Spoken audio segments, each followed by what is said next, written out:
Olá pessoal, sejam bem-vindos a mais um episódio do podcast do Dados Críticos. Eu sou o Theory e estou aqui hoje com a Patrícia Brito, lá da Liga dos Aventureiros, para a gente bater um papo sobre a mestragem. E aí, Patrícia, tudo bem? E aí, Igor, tudo bem por aqui? Contente com esse convite, com essa conversa. Estamos sempre disponíveis aí para ter aquele papo, né? Acrescentar um XP. Vamos que vamos. É isso aí, cara.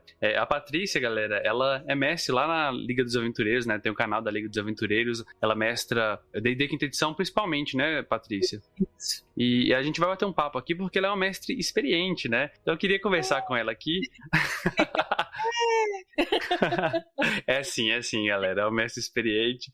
E assim, a ideia do podcast, do Dados Críticos, ele surge muito nessa ideia de tentar trazer para todo mundo assim, um incentivo para começar a mestrar também, para desmistificar essa ideia de que mestragem é algo, um bicho de 7 cabeças. Ele exige sim que você se dedique um pouco, né? Mas não é nada que você precise, sei lá, de anos de estudo para fazer, né? O melhor jeito de aprender, que eu colocaria, né, que eu costumo falar aqui, é na prática. E talvez trazer essas conversas aqui, eu trouxe uma conversa com a ajudantas, né, que era uma mestra que estava começando ali, né, no processo de mestragem. Agora trazer aqui também um pouco uma conversa com a Patrícia, pra gente ver, na opinião dela, algumas coisas, desafios que ela enfrenta. Beleza, Patrícia? Ótimo, pra mim tá tudo de boa. Então você pode contar pra gente, assim, há quanto tempo você mestra, você prefere mestrar, jogar, tanto faz, que sistema você prefere? Tá, então, Theory, eu sou uma jogadora meio antiga, assim, né? Pois é, eu comecei a jogar acho que em 2000 e... Eu digo antiga assim, em relação a essa garotada nova que tá aí. Sim. Comecei a jogar em 2003 ou 2004, acho que foi 2004. Já era universitária quando comecei a jogar, então já faz um tempinho isso, né? E aí foi um colega do meu curso que apresentou e, pra te ser bem sincera, antes eu não sabia o que era RPG e não tinha muita atração pelo negócio, sabe? Eu achava que era jogo, como a maioria das pessoas que não conhece, né? O pessoal acha que é um jogo eletrônico e tudo, então eu tinha muito isso na minha cabeça, eu não tenho tempo pra isso, né? Sim. E a gente teve uma primeira experiência e acabou que foi um grupo que durou mais de 4 anos, uma campanha que durou mais de 4 anos, foi a primeira que eu joguei. Olha, começou com o pé direito, hein? Vou falar aqui com o que eu joguei. Joguei com um guardião, na época era 3.0, né? Então era Ranger. Ranger elfo. Olha aí. Eu era muito fã eu gostava muito do jeitão do Aragorn, né? Do Senhor dos Anéis. Sim. E daí o meu primeiro personagem, a primeira referência que eu tive, assim, quando vamos fazer o personagem, foi o Senhor dos Anéis. Então eu pensei no Aragorn, que eu gostava muito dele. E em Elfo, porque eu gostava muito do Legolas. Olha o negócio, como é que era. Olha a coisa como vai se formando. Eu joguei muitos anos com esse personagem, que era um personagem cheio, assim, de dramas pessoais e tudo. E homem, né? Elfo. E o seu primeiro personagem já foi esse personagem, então? Um Ranger na 3.0 era forte, né? Bem era forte. Muito, nossa, tinha aqueles inimigos prediletos com todos aqueles bônus, né? Somados e tudo. Sim. Era um personagem bem combativo, assim. Mas também tinha muita coisa, assim, extra que você poderia usar. E eu sempre gostei do roleplay, da interpretação, da história que corria, sabe? Isso sempre foi uma coisa que me agradou bastante. E essa campanha durou 2 anos, a primeira parte. E depois mais 2 anos. Eu lembro que a gente chegou até quase nível 40 aí com esse personagem. Nossa. Coisa de doido, né? Hoje eu nem imagino uma coisa dessa, porque... a gente precisava ter, assim, quase que um caderno para ter o controle do personagem. Sim. Que começou no 3.0, depois evoluiu pro 3.5. E eu joguei 3.5, isso é D&D, tá? Pra quem tá ouvindo, D&D 3.5 até mais ou menos 2019. Eu joguei 3.0, né? Até recentemente, né? Já tinha a 5.0. Essa que era a questão que eu ia entrar, né? Eu sou uma mestra muito recente, porém mestrei muito nesse último ano, né? Só que muito recente, principalmente na quinta edição. Acho que eu conheci a quinta edição mais ou menos em 1 ano e meio. Não, o tempo da pandemia e mais uns 6 meses para trás, mais ou menos. Mas, assim, muito de ver, não da prática em si, né? E nesse tempo que eu sempre joguei D&D, mas eu sempre joguei outros sistemas paralelamente. Então, esse grupo que eu comecei, ele durou muitos anos, né? Teve essa campanha, depois teve outras, uma atrás da outra. E no paralelo eu joguei World of Darkness, Acho que quem não, bacana. né? Sim, né? Quem não, ali nos começos dos anos 2000, né? Então eu joguei muito Lobisomem Apocalipse. E não versão pancada de batalha, guerra de batalha, sabe? Aquela coisa, mas Uhum. uma versão um pouco mais dentro de uma história mística, né? Explorando aquele lado tribal e místico que os lobisomens têm, que é muito forte. E aí eu conheci outros sistemas, 3DT, o pessoal vai desmaiar. 3DT, joguei bastante 3DT. Joguei, eu acho que tudo de 3DT, mutantes, anjos e demônios, toda essa coisa aí rolou porque dá pra você jogar tudo, né, com 3DT. Sim, é. E conheci alguns outros sistemas, principalmente quando começou, um pouco antes, né, da pandemia, um ano antes eu comecei a entrar em algumas comunidades por WhatsApp, mas uma coisa assim muito tímida. Então ali eu comecei a conhecer outros sistemas e fui me apaixonando por algumas coisas, né, que eu tenho aqui, inclusive. Mouse Guard, Call of Cthulhu, que é uma paixão pra mim. Nossa, que bacana. E se for olhar a minha estante, tem muita coisa que eu tenho, que eu gosto, mas também que eu não tive a oportunidade, né, de mestrar e nem de jogar. Eu acho que é um mal, Hoje né? em dia, né? E teve também aquela onda dos financiamentos coletivos, né? Que a gente entrou ali e financiou algumas coisas, ajudou a financiar. E tem muita coisa desse tipo que simplesmente eu nunca usei, que acaba demorando a gente a receber alguns, e aí aquele hype do sistema acaba passando um pouquinho, Sim. né? E então, basicamente, eu comecei a frequentar essa comunidade de RPG online, mais aí no começo da pandemia, né? De início, ouvindo o Café com Dungeon, que é lá do Regra da Casa. Sim. E ouvindo ali a Alina e o Cello, que estavam cobrindo as férias do Balbi ali no Café com Dungeon. Sim, na RPG Plant, é muito bom. E aí eu acabei entrando ali naquela comunidade, dessa fui para outras, e mais ou menos um ano atrás eu fui apresentada a Adventures League, que é o jogo organizado do D&D. E de lá pra cá foi só ladeira abaixo, Igor. Foi tipo... Acabei virando administradora de comunidade de Adventures League. Entrei na Herald's Guild, né? Que é a guilda dos DMs dos eventos da Dungeons & Dragons. E daí, de lá pra cá, comecei a mestrar em evento direto deles. E nossos aqui também. Sim. E no servidor da Adventures League Brasil, no qual eu sou administradora. E fundei um canal chamado Liga dos Aventureiros. É isso aí, eu fiz igual mesmo, hein, Patrícia? Né? E desse ano pra cá foi bastante intenso, assim, em termos de jogos. Eu acho que eu joguei nesse um ano mais do que eu joguei a vida inteira. Eu não tenho nenhum pingo, assim, de medo de dizer isso, porque provavelmente é essa que é a realidade mesmo. E nesse um ano, eu joguei só D&D. Mas seu começo como mestre foi nesse ano também? Foi começando na Liga dos Aventureiros, assim? Foi nesse processo? Foi em 2020, né? Eu já tinha feito alguns pequenos testes antes, mestrando um negocinho pra minha família 3.5. Foi tipo uma sessão, sabe? Uhum. E assim, muito daquele jeito, sem jeito, né? Que a gente vai falar um pouquinho disso mais depois. Mas assim, uma sessãozinha ali. E também, como eu trabalho em ambiente acadêmico, eu tinha alunos, né, que queriam muito aprender. Então, de vez em quando a gente se encontrava no sábado. Mas era uma coisa assim, muito despretensiosa, assim, de ter tempo ali disponível e muito improvisada, sabe? Entendi. Só que quando eu comecei a mestrar pela Adventures League, no evento que foi a PAX de 2020, começou realmente a ser uma coisa séria. E de lá pra cá, eu praticamente não jogo bem pouco, jogo poucas mesas quando eu tenho oportunidade, mas eu passei a ser DM em tempo integral.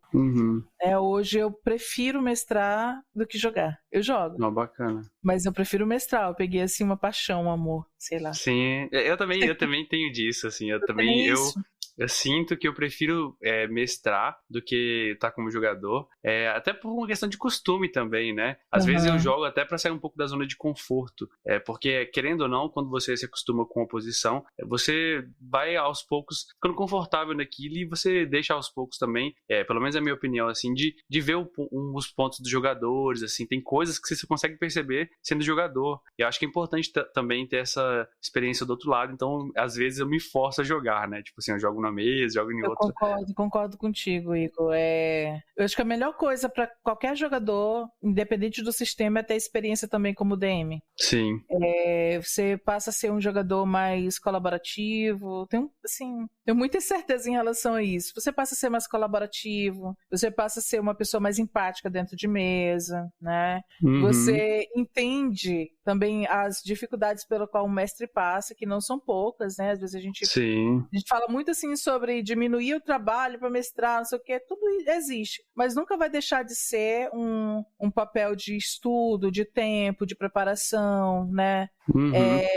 E por que não dizer um tempo que você faz de doação, né? Ali na mesa, para os jogadores e tudo. Então, sim, eu acho muito certeza. importante a gente experimentar esses dois papéis. Eu gosto muito de jogar, joguei durante muito tempo, ainda jogo numa mesa que era presencial e que no momento ainda está online, que é uma mesa de Planescape. Nossa. Com pessoas aqui, né, da minha cidade, que é São Luís, do Maranhão. Mas hoje o meu tempo quase todo é fora essa mesa para mestrar. Tanto no servidor, as minhas mesas no canal, Liga dos Aventureiros, e nos eventos lá da Baldion. Bacana. E quando você decidiu, assim, pegar esse papel de mestre na liga no Adventures League, no caso, né? Que foi quando você começou. Assim, quais foram as primeiras dificuldades, assim, desafios que você enfrentou? Você consegue lembrar disso, assim? O que te, talvez, causava mais receio em relação a esse papel do mestre? Ou pra você foi tranquilo essa transição? Não foi tranquilo, não. Tinha muito incentivo, né? As pessoas incentivavam e tudo, mas eu acho que uma questão que afeta todo mundo é que a gente sente muita insegurança, né?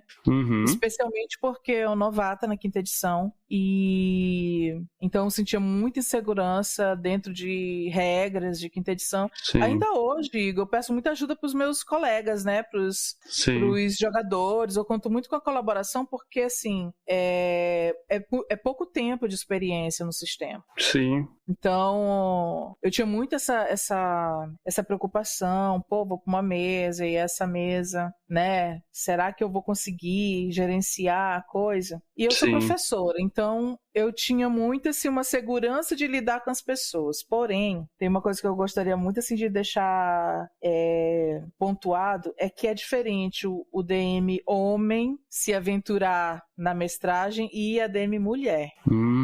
Né? Eu acho que o nosso ambiente ele ainda está um pouco despreparado.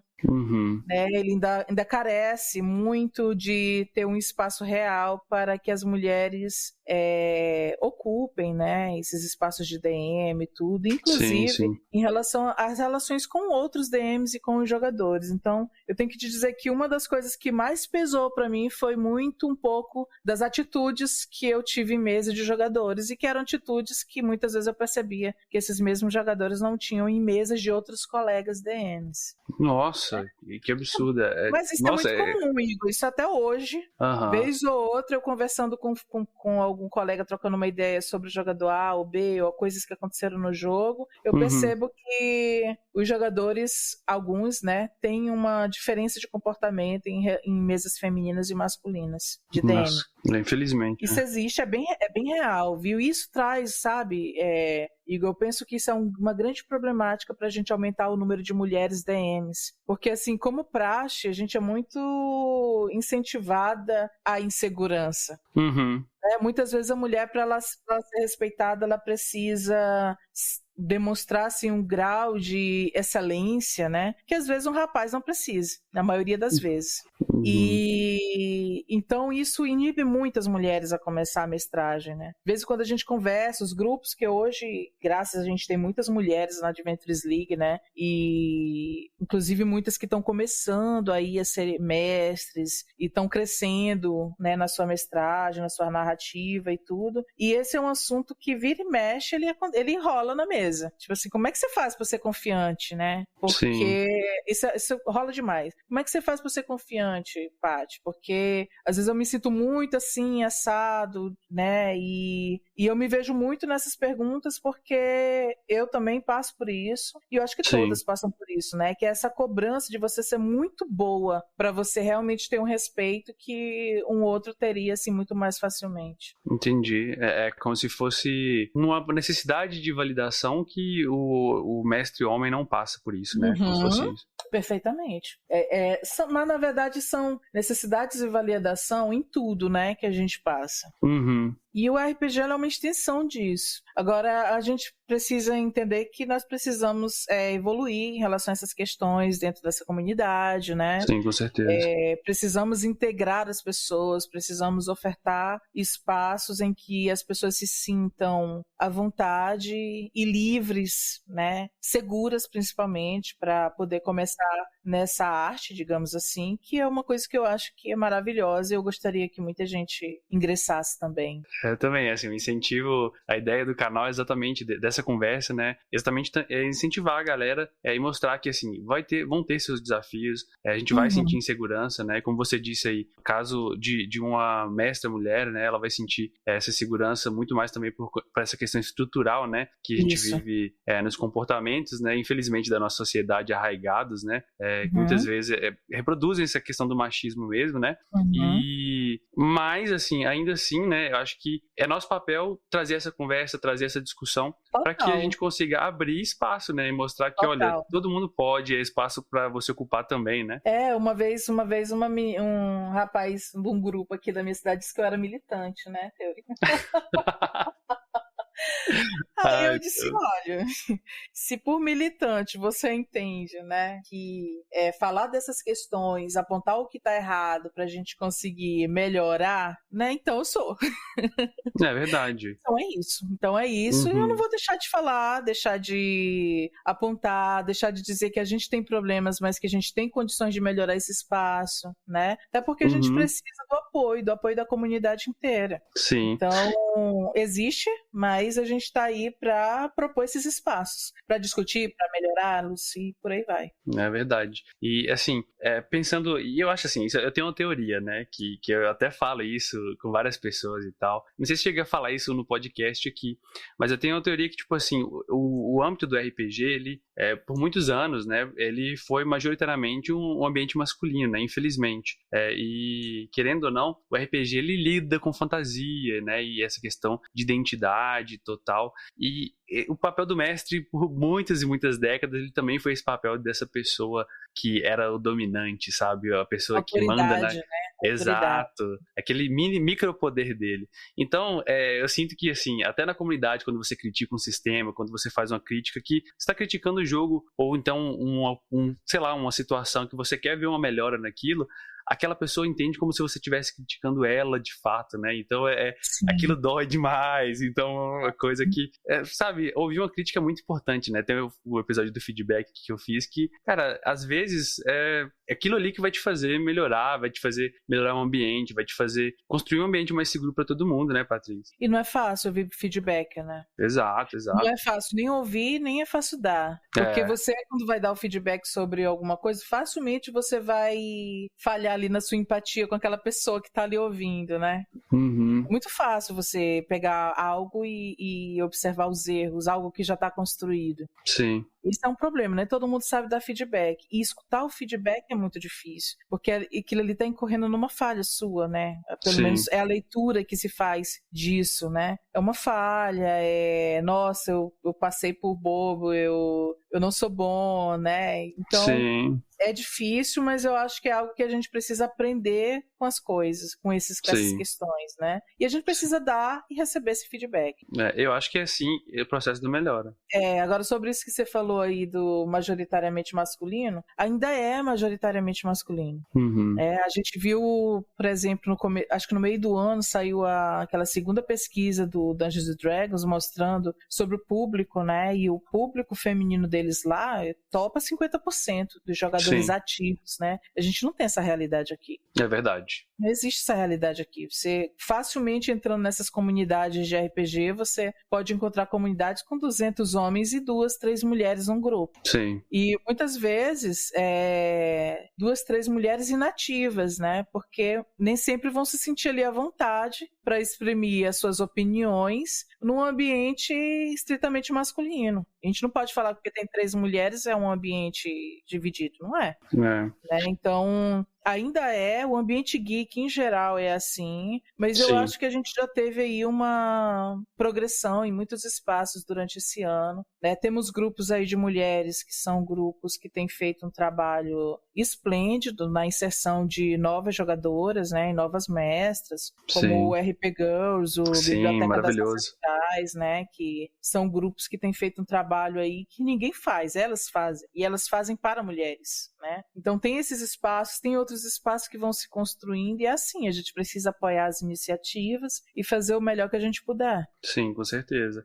Eu acho que nessa questão é diferente, né? A gente tende a generalizar no total, mas a realidade lá fora, né? Eu digo mais assim no questão dos Estados Unidos, assim, é um pouco diferente, bastante diferente, na verdade, da nossa, né? E eu acho que o Critical Role, eu acho que ele ajudou de certa forma, não sei se você concorda comigo, e quebrando um pouco dessa imagem, assim, que a gente exatamente para inserir grupos minoritários mesmo, né, que se sentiam excluídos desse espaço, né? Eu acho muito bacana esse poder que eles tiveram nessa ampliação da comunidade, em transformar o D&D, o RPG, num entretenimento, meio de entretenimento válido, né? Eu tenho que te dizer, e aí eu espero que os teus ouvintes não me joguem pedra. Mas assim como eu sou muito novata nesse ambiente de comunidade online, foi da pandemia pra cá, eu fui conhecer Critical Role outro dia. Então, assim, eu não conhecia, não sabia da potencialidade do alcance, né? Sim. E então, eu não sei te dizer exatamente se uma opinião formada sobre isso. Sei que existe um público muito grande, sei que existem muitas expectativas em relação a isso, né? De jogadores que acabam se mirando ali, né? Com certeza. Se mirando, se inspirando no Matthew, né? Mas eu não conheço muito bem. A stream dessas gringas que eu mais ouvi foi o Black Dice Society, que é de Ravenloft. Mas ainda assim, devo te dizer que não foi muita coisa, não. Assim, foram alguns episódios. Mas isso é mais para exemplificar, né, no que você disse, que a comunidade ela é diferente, né? É diferente esse cenário. E que bom que a gente está tendo essas iniciativas que você disse aqui da RP Girls, né? Da Biblioteca das Ancestrais, que fez um trabalho incrível agora no Outubro Rosa, né? Também, né? Sim, muito bacana. Participei lá também. Sempre tenho participado quando posto dessas iniciativas e recomendo. Muito bacana. Bacana mesmo. E assim, Patrícia, quando você começou a mestrar, né? Você disse que essa foi uma das, tipo, essa questão dessa validação foi um desafio, né?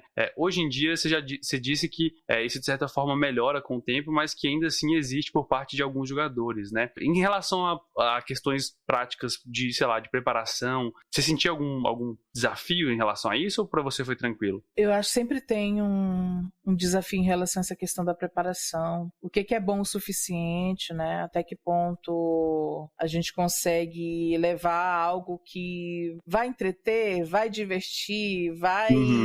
Sabe? Tem todos esses conceitos envolvidos e que muitas vezes a gente fica ali batendo a nossa expectativa com a expectativa do jogador.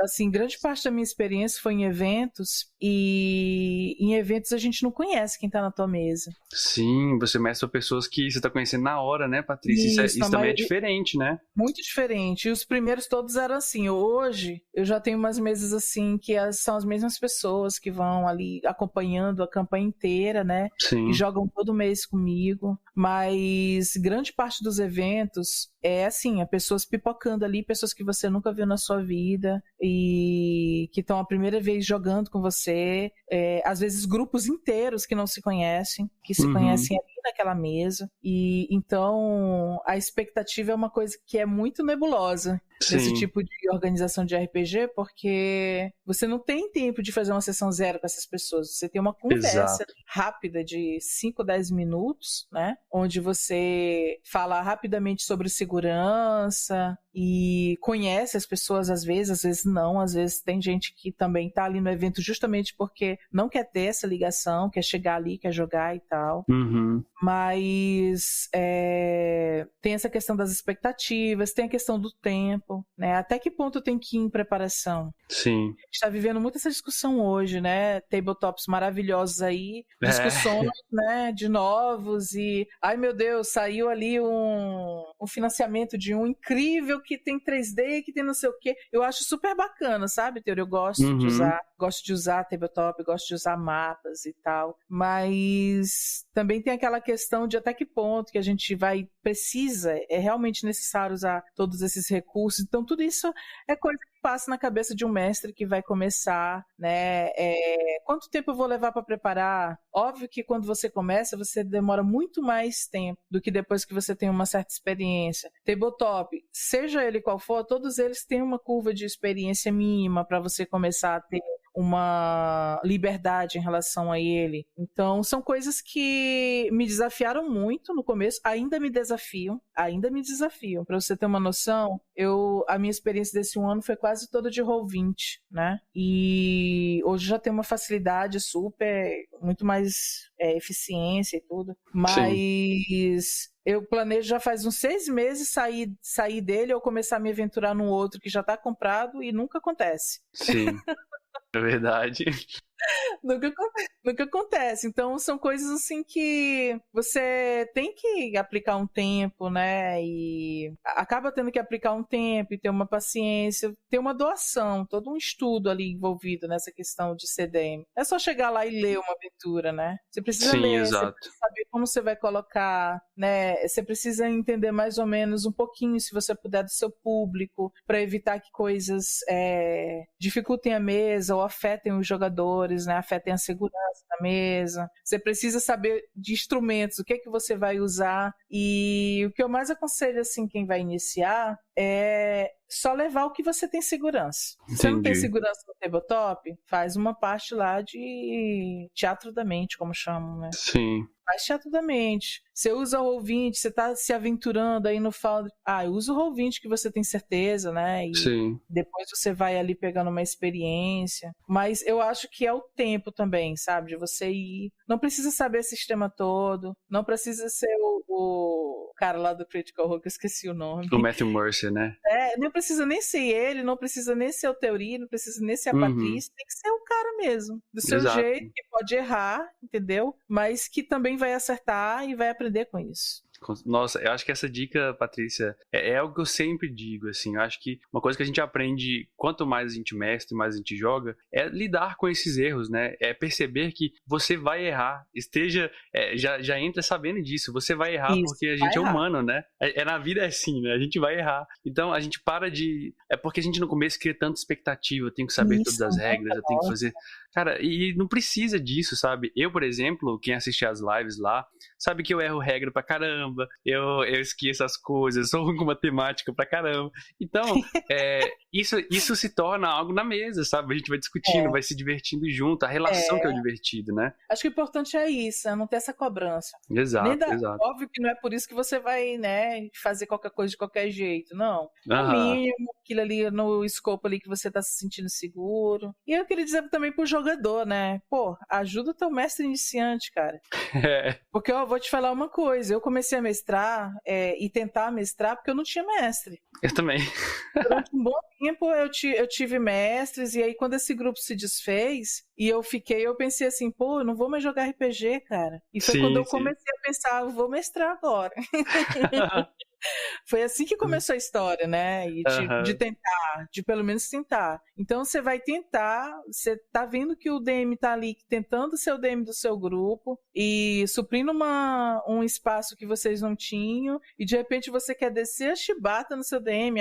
Peraí, dá licença, né? apoio, Sim. né? Uma empatia, né? Vamos ajudar, vamos fazer a coisa fluir. Nossa, isso é muito importante. Eu acho que falta muito isso, assim, de postura de alguns jogadores, de incentivo pro cara ir pra frente, já que o cara tá com vontade. Conversar, dar feedback, coisa saudável.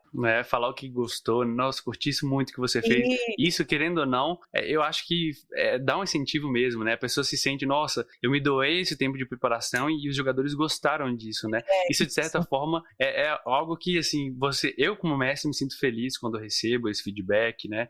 Acho que todo mestre se sente dessa forma, né, Patrícia? Eu acho que todo gosta, assim, quando atende a expectativa, quando a mesa fica contente, quando ficam excitados, assim, sabe? Com a aventura e tudo. Mas, por outro lado, a gente precisa saber que nem toda sessão vai ser assim.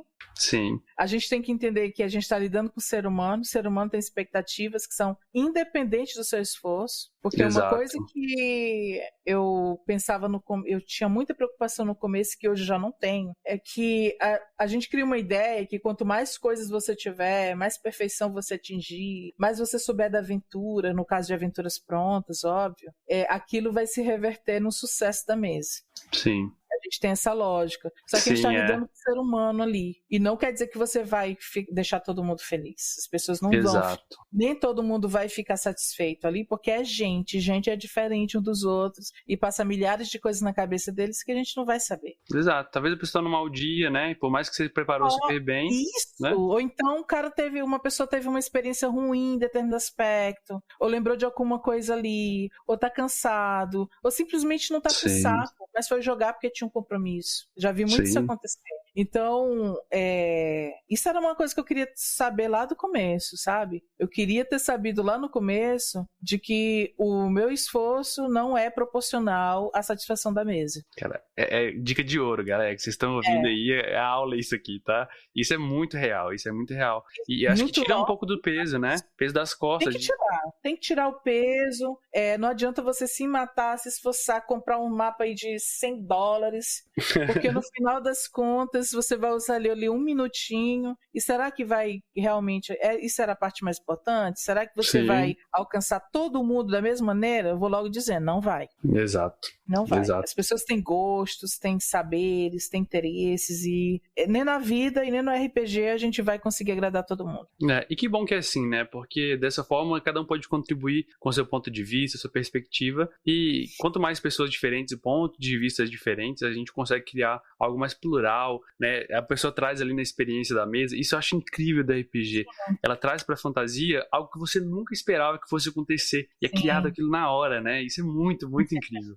Dá oportunidades incríveis, né? Sim. Eu acho que a gente quer muito ter um controle no começo. Sim, E você, como tá aí, é o segundo ponto, né? O primeiro ponto é o seu esforço não vai se reverter em satisfação da mesa. E o segundo ponto é você não vai nunca saber tudo que os jogadores vão fazer. Você não tem o controle. Exato. Você não a gente aprende a abraçar o caos com o tempo. Isso aí com o tempo, todo DM, ou ele aprende ou ele desiste. Verdade. Então, né, de repente tem alguém aí, a teoria, ouvindo a gente, querendo começar, já entenda disso agora, para você não sofrer muito. Você pode se preparar com tudo, mas sempre vai ter alguma coisa diferente. Jogadores, por serem pessoas diferentes, sempre vão ter ideias diferentes, e inclusive dentro até de aventuras prontas. Mas isso aí é uma outra discussão que a gente precisaria ter. Mas até mesmo dentro dessa realidade, eles vão sair um pouco do que você espera. Nunca vai ser o que você espera. E ok, essa que é a história. Inclusive, essas ações, elas acabam trazendo situações inéditas, diferentes, ricas, engraçadas, tristes, né? Acho que isso aí é uma coisa que vale a pena a gente ir aprendendo a ter um pouco de jogo de cintura com essa questão. Sim. E acho que a própria experiência de você se expor a isso, com o tempo ela vai te ensinando, porque você percebe como você agiu e você reflete, né, sobre o que você poderia ter feito, e aí na próxima vez você já vem com um pouco mais de experiência e bagagem para isso. Então, é uma coisa que eu falo, tenta tenta mestrar, se você tiver, usa essa dica que a Patrícia deu, né? Tenta mestrar para um grupo que você esteja confortável, né? Também não precisa se forçar a fazer algo que você não dá conta também, né? Vai aos poucos, né? Sentindo como tá a temperatura da água, né? Talvez vou dar o exemplo do meu caso, né? Eu senti, quando comecei a mestrar, teve uma época que eu quis mestrar para pessoas que eu não conhecia, simplesmente porque eu achei que seria mais fácil para mim. Mas tem outras pessoas que, ao fazer isso, ficariam completamente desnorteadas, porque preferem mestrar para quem eles conhecem, né? Então, isso vai variar, né? Cada pessoa, como a gente já disse várias vezes aqui, é diferente, né? E cada pessoa vai saber lidar com as coisas de uma forma e pedir ajuda, saber conversar com outros mestres, com o grupo, é muito importante, e eu acho que a comunidade, ela tá disposta, né? Tem sempre alguém disposto a poder te ajudar, te dar uma dica, né? E vamos combinar, né, Teoria? Assim, há 2, 3 anos atrás, o número disso era bem baixo, mas hoje a gente tem tanta gente produzindo conteúdos aí que são voltados para DMs, né? Um exemplo é tu, teu canal, né? Que tem quase tudo é voltado pro DM, para quem tá ali tentando fazer, né? Tentando melhorar e tudo, tentando entender os aplicativos. Sim. Então tem muita coisa hoje, e tem muita gente também disposta a dar a mão, ensinar. Então eu acho que tem que aproveitar essas questões aí. Sim, as comunidades. Tem tanta coisa que hoje é até difícil escolher o que você vai ouvir, o que você vai ver. Exato. Certeza. Mas assim, Patrícia, eu acho que a conversa aqui já foi uma aula pra galera, né? Acho que o mestre, que é a pessoa que tá pensando em mestrar, assim, vai se aproveitar bastante dessas dicas, assim, que você deu aqui, né? E assim, eu queria abrir espaço no final, pra você falar alguma coisa, algum recado final que você queira falar, e também falar sobre o seu canal aí, os seus projetos, o que você tem feito na internet, pra galera continuar a te seguir, continuar a saber o que você tá fazendo aí na internet afora. Beleza, sim, a gente tá fazendo o que dá hoje. Né? A gente está fazendo o que dá. Quem quiser adentrar na comunidade da Adventures League Brasil tem um servidor, eu vou passar todos os links aqui para o Theory e ele vai deixar disponível aí, mas a Adventures League Brasil é uma comunidade que está situada dentro de um Discord, onde tem mesas, tem gente com a mesma finalidade, é um espaço que a gente briga bastante para se manter seguro, né, Theory? Hoje falar assim que todo lugar é 100% seguro é difícil, mas a gente trabalha para isso. Então, temos grupos diversos dentro desse servidor e tem dado muito certo. Então, se você quiser ser bem recebido, conversar com a galera bacana, pode ir lá. Fora isso, tem os eventos, né, que a gente sempre tá. Agora mesmo, sexta-feira, vai ter o Virtual D&D Weekend e todo mês tem. Então, quem quiser ficar inteirado, é só seguir as nossas redes sociais, principalmente o Twitter, né, que é Liga Aventureiros. Então, ali a gente vai jogando tudo. Esse é o canal, né, que eu administro e que tem o Twitter, é multiplataforma, né, YouTube, Twitter, Instagram, Facebook, mas que também tem a TV na Twitch. E na Twitch a gente tem trazido, assim, uns conteúdos interessantes de mesas. Hoje eu sou DM lá de 3 grupos de mesas, que é a Praga dos Antigos, que é a aventura de Icewind Dale, né? Tem o Ravenloft, que a gente começou semana retrasada e que eu vou te falar para vocês que tá prometendo bastante, assim. Esse jogo tá muito bom e tá sendo uma diversão para mim, assim, tá nesse... Eu meio que me apaixonei por Ravenloft, Theory, de te dizer isso, não... Eu terminei a campanha agora de Strade, assim, né, em Ravenloft. Nossa, curti bastante também. Eu não cheguei a jogar Strade, mas eu meio que me apaixonei um pouco agora e tô de cabeça, assim, nessa nova edição, na quinta edição. E principalmente depois que saiu o livro, eu meio que tô acompanhando tudo. Então, aconselho, se você quiser conhecer um pouquinho mais de Ravenloft, Icewind, joga lá com a gente, encosta lá. E aí, eu queria também dizer o seguinte, que agora eu sou uma embaixadora da Demis Guild no Brasil. Olha aí, galera. Que honra, hein?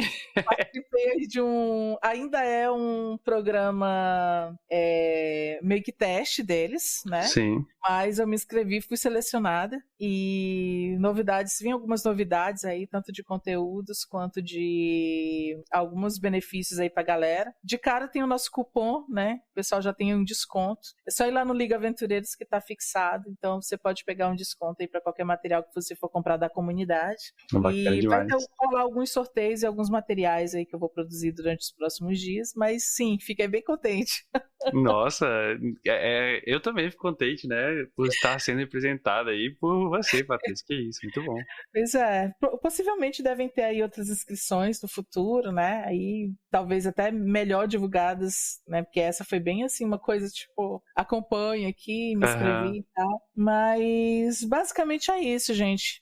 Queria dizer para vocês que não tenham medo de mestrar, né? Não se guiem só por avaliações negativas. Por mais que a gente faça alguma coisa ruim, a gente não faz só coisa ruim, a gente faz coisa ruim e faz coisa boa. E Uhum. a gente tem condições de melhorar com o passar do tempo. Cuidem das suas mesas, tenham espaços seguros. E é basicamente isso. Acho que o importante é a gente jogar e estar ali convivendo em grupo. RPG é um jogo intimamente social, é uma atividade social. Sim. E a gente precisa nunca esquecer disso. A gente está ali para ser colaborativo uns com os outros. Nossa, perfeito. Perfeito mesmo, Patrícia. Queria te agradecer de coração, assim, por ter aceitado esse convite para vir conversar com a gente aqui, compartilhar um pouco da sua experiência e avisar a galera que eu vou deixar todos os links que ela falou aqui no descritivo aqui do episódio. Vocês podem checar lá. Recomendo demais o trabalho da Liga dos Aventureiros, da Patrícia. Muito bom mesmo. E, galera, queria falar também que vão ter os links aí, a árvore de links do Dados Críticos. Então, se você gostou desse episódio, que tá incrível, ajuda a divulgar, porque é o boca a boca, né, que ajuda mais a comunidade a crescer cada vez mais pessoas a começarem a mestrar, e quanto mais pessoas mestrando, é mais uma mesa, mais vagas, e mais a comunidade cresce como um todo, né? Esse é o objetivo principal de divulgar a palavra do RPG daí aqui pelo Brasil, pelo mundo afora, né? É isso aí. É isso então, obrigado mesmo, Patrícia, e tchau, tchau, Valeu, galera. tchau, tchau, gente.